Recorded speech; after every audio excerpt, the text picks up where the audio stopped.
Tonight we're going to talk about the life and death of sleep, or a better way to put it is in sickness or in health. Um, it's incredible how far the science of sleep has moved and changed over the last 40 years. I remember 40 years ago, we were told by the doctors, everyone has to sleep. Everyone needs sleep, but we're not quite sure why. And everybody had a guess, but nobody had any science behind it.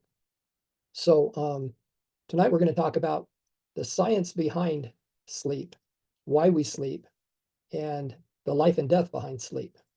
So our agenda tonight is going to be, again, the disclaimer in the background and my sources. But we're going to talk about why do we sleep? There are three pillars of health. The single foundation, we're going to talk in depth, a little more in depth, on sleep disorders and sleep diseases and getting consistent sleep and improving our health. The two books I highly recommend. The first one is The Sleep Solution by Chris Winter. And the second one, which has more of a medical background, they're both doctors, but Chris Winters takes a little bit lighter heart and easier to understand. Dr. Walker is more serious and more in depth on sleep. They're both excellent. They both have been involved in hundreds of studies. I think Walker's probably have been involved in 500 to 1,000 of them, just incredible numbers of sleep studies. So why do we sleep? As I mentioned a few minutes ago, 40 years ago, the doctors couldn't tell you why we slept. They couldn't tell you why a third of our life was set aside for sleeping. Since then, in about the last 20 years or so, they've decided that sleep is very important. About 25 years ago, they started a huge number of sleep studies, and they increase every year, the number of sleep studies. And for a long time, including in Dr. Winter's book, he talks about the three pillars of good health. It's nutrition, sleep, and exercise. And those are the three things that you can do to improve your health. Now, the interesting thing about the three pillars is it reminds me a lot about Jim Phillips and the way he taught the pillars of emergency preparedness. He had his 9 pillars. And what it came back to what it has come back to recently in sleep is we only have 2 pillars of health. And then we have one foundation that everything else rests on. And sleep is that foundation because sleep affects the nutrition, what you eat and how your body handles what you eat. And the same with exercise. Sleep is going to determine whether or not you can physically exercise, how much good you get out of it, or how much damage it does to your body. So sleep ends up being the foundation, and the 2 pillars are nutrition and exercise. If we were to go to the top 20 independent studies that just studied sleep in general, the short story is short sleep, short life. If you can increase the amount of sleep that you're getting, the good sleep, then you can increase the quality and quantity of your life. And the more you short your sleep, the shorter your life and the poorer quality of life that you're going to have. And we're going to cover some details on that. We're really not going to get in. Each one of these books has more than one chapter on health and sleep, but we're going to get into a couple of the things that I found most interesting going through the books. If you were to name a sleep disorder or a disorder of the body, you could name depression or obesity or Alzheimer's or dementia, mood swings. These are all disorders.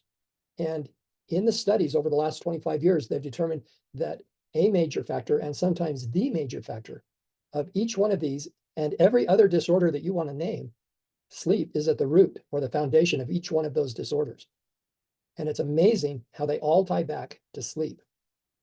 Now, if we're going to go ahead and move into diseases, as I look at this list of diseases, and this is just the tip of the iceberg, we have high blood pressure, hypertension, heart failure, migraine headaches, atrial fibrillation, cancer, stroke, lupus, immune system problems, diabetes, and genetics. As we talk about those, few of us would recognize any of those as being sleep disorders. But modern medicine has shown us that sleep is sometimes, is always a factor in these diseases. But in some cases, it's the factor. And until recently, we didn't know that. So tonight we're going to cover some of the disorders and some of the diseases and how they came up with the evidence that they've come up with in the studies. So to begin with, let's talk about coronary heart disease. So that includes all sorts of different diseases related to the heart and heart attacks, things like that. So since 2011, this, I take that back. This was a study that was done in 2011. They had 500,000 people that they studied. They were men and women of all ages, of all races, from 8 different countries. And at the end of that study, they found that there was a 45% increase in heart disease, and it was tied directly to shortened sleep. And the catastrophic point seems to be about 6 hours of sleep a night. And so as we go through here, you'll see that in most of these studies, they've earmarked anywhere from 5.5 to 6.5 hours of sleep as being the short end of the spectrum, and anywhere from 7.5 to 8.5 to being the high end. So in one study, they used 4,000 men, and they tracked them each having less than 6 hours of sleep each night, or on an average, they averaged 6 hours or less. They found that they had a 400% to 500% increase in cardiac arrest over the period of time. And I think it was a 12 or 15-year study. And that was compared with those getting more than 6 hours of sleep. So you have a 4 to 5 times greater chance of having a heart attack if you're sleeping less than 6 hours a night. Now, I know we've talked to people, and you hear people espouse on the internet that they can get by with 6 hours or less of sleep and be totally healthy and have no negative side effects. But when they went through the studies, they took those very people who claimed that they could get by with 6 hours or less of sleep, and they put them into test situations, and they would let them have their less than 6 hours worth of sleep, and then they would monitor them all day long. And what they found was they would have mini sleeps all day long. Now that sounds like a convenient way to do it. You get 6 hours at night, and then you get 10 to 15 seconds of sleep periodically through the day. Sounds interesting. The problem is, what if those 10 to 15 seconds, which by the way, you don't get to choose, because you're sleep deprived, your body is going to choose those mini sleeps at the point it deems it mandatory. And you don't have a choice, and you don't have any idea that it's coming. Just instantly you fall asleep, and you're asleep for 10 to 20 seconds. And what happens if you're driving a car for that micro sleep? If you're driving a car, you get in an auto accident. And they found that the leading cause of auto accidents is not drunk driving. The leading cause of auto accidents is people having micro sleeps. They've shorted themselves sleep at night, and their body's going to do a 10 to 15 second micro sleep at the point it deems it's mandatory. And if you happen to be driving or something else that's critical, it happens. And the interesting thing is, you don't know it happened because you slept through it, and you went directly from being awake to being in REM sleep or NREM sleep, either one. Usually REM sleep, because your body knows it has to have the REM sleep. So you go right from an alert, awake situation to directly into REM sleep, which is dream sleep, and then back out again. When they were monitoring these people that claimed they could go without sleep, they would have them periodically, every little while, sit down at a computer, type in a phrase or type in some numbers, and they had them hooked up to electronic equipment and videotaped. And so they would be sitting at the computer, and instantly they would go into a micro sleep. They would have that videotaped, and they could show you with the electronics that they had gone to sleep. They would pause right in the middle of typing something, and then they would wake up and finish typing it. And they would swear that they had not gone to sleep. And even after they showed them video of them going to sleep, and the video showing the time lapse in how long it took them to type in these characters, between character 4 and character 5, there was a 15-second lag time. They still wouldn't believe that they had fallen asleep because they couldn't remember it. So these micro sleeps are critical. And if you go with less than 6 hours of sleep, you're almost guaranteed to have multiple micro sleeps during the day. So let's talk about a global experiment. This one happens worldwide, and it happens twice a year. You have 1.5 billion people participate in it once a year. They cut 1 hour of sleep out of their sleep schedule for one single night each year. And they all do it exactly the same night. So you check the statistics, and you find out with the hospitals and with the police studies that there was a frightening increase or spike in heart attacks and in auto accidents the day following daylight savings time change. So it's incredible that we subject ourselves to that.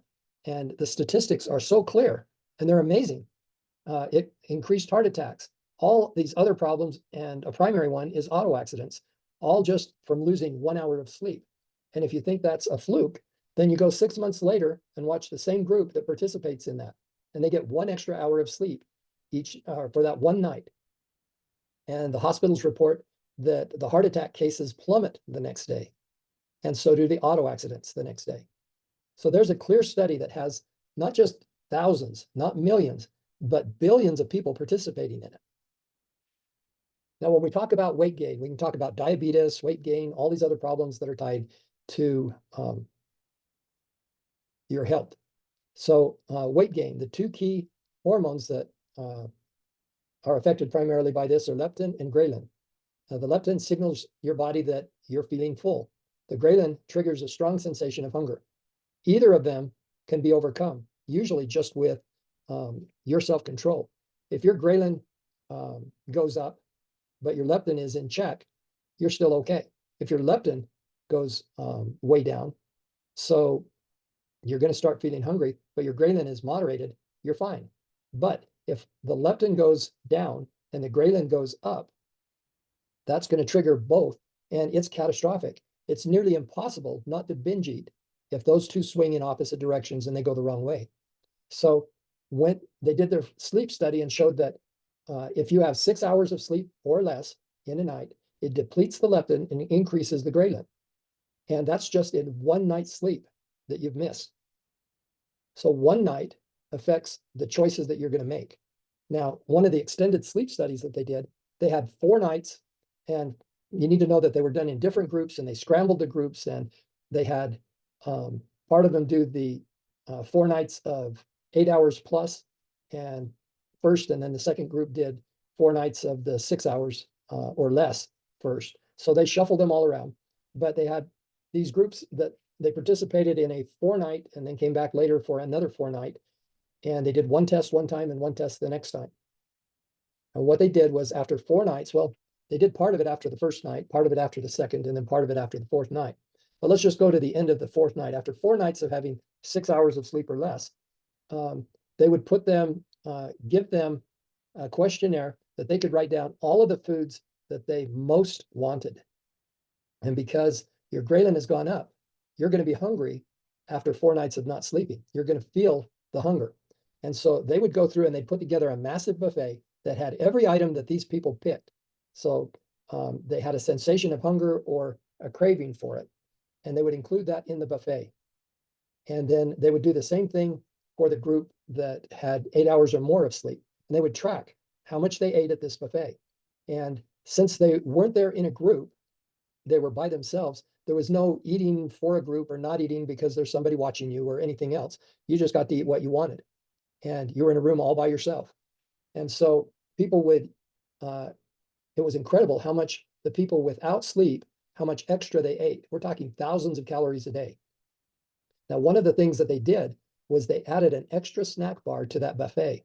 So they took all of the things that you would find in a convenience store, cookies, donuts, soda pop, caramel corn, crackers, munchies of all kinds, and they would add that to the buffet. So it's an extra aisle of all of these snack foods. And what they found was that the people with 6 hours or less would go through the buffet, eat the same amount that they did the first time, and then they would go back and continue eating from the snack bar all of the convenience foods. And they were eating hundreds and even thousands of calories extra because they couldn't stop eating the snack bar items that were added to it. While the people that had 8 hours or more would go and they would eat from the buffet, they would eat less from the buffet, and most of them wouldn't even touch the snack bar. Now, mind you, these same people, let's say they had 8 hours or more sleep, they would come back a month later or whenever and do the 4 nights of 6 hours or less and go through the same exercise. And so they got to compare the exact people going through both sides of this study. And it turns out that it only takes one night to disrupt the balance in your hormonal balance in your body and create cravings for your body. And that after 2 nights, it was a substantial change. And after 4 nights, it was almost uncontrollable.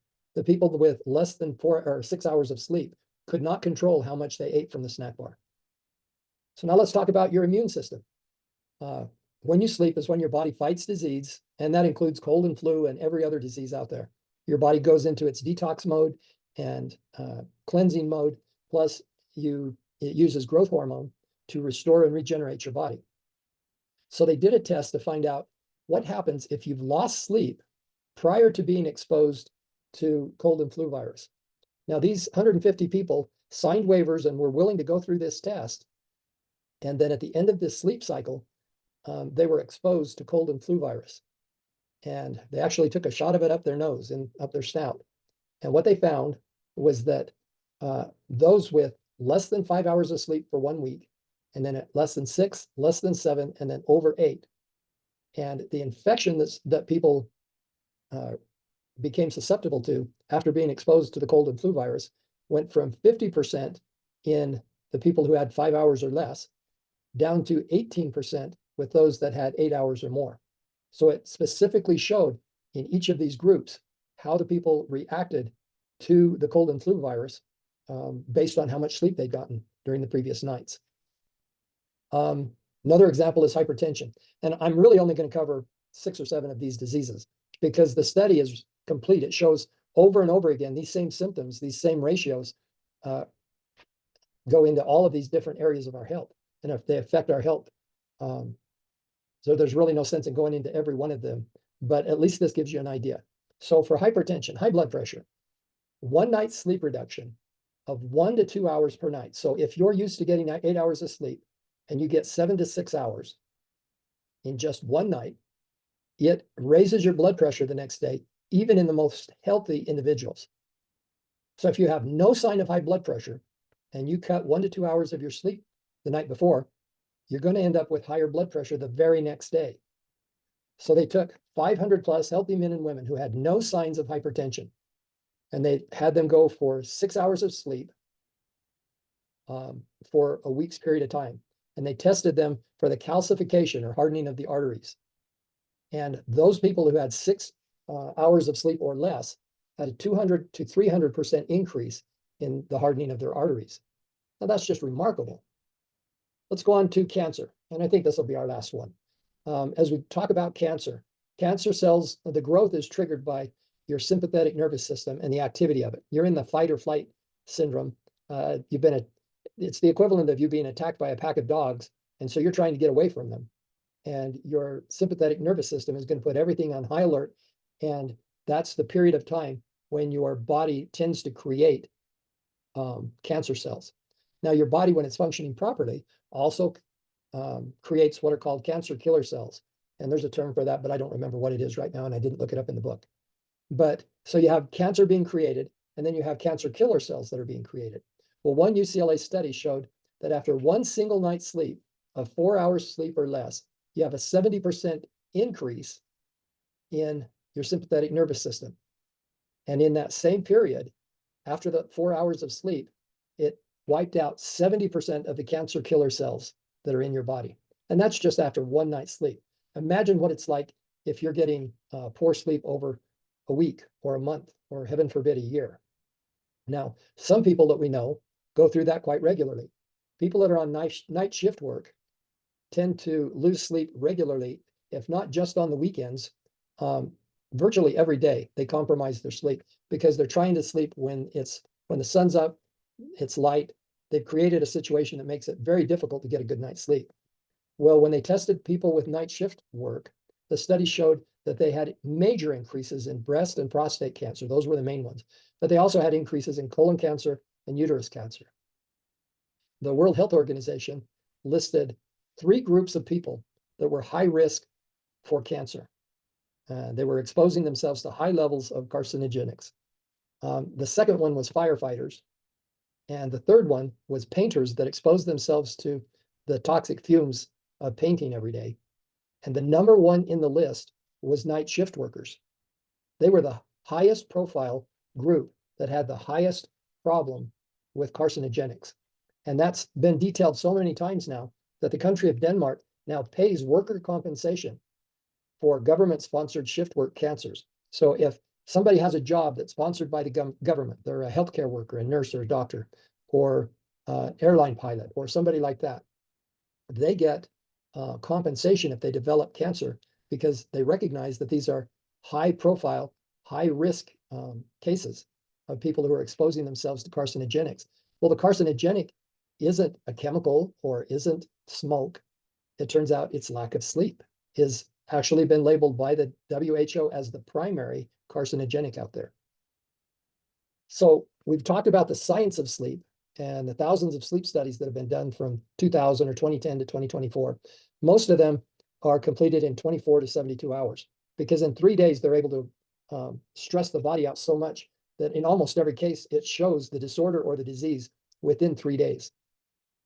They're able to monitor all of the systems that they're aware of, detox, when you're asleep. And I was incorrectly telling people that your primary detox was during REM sleep.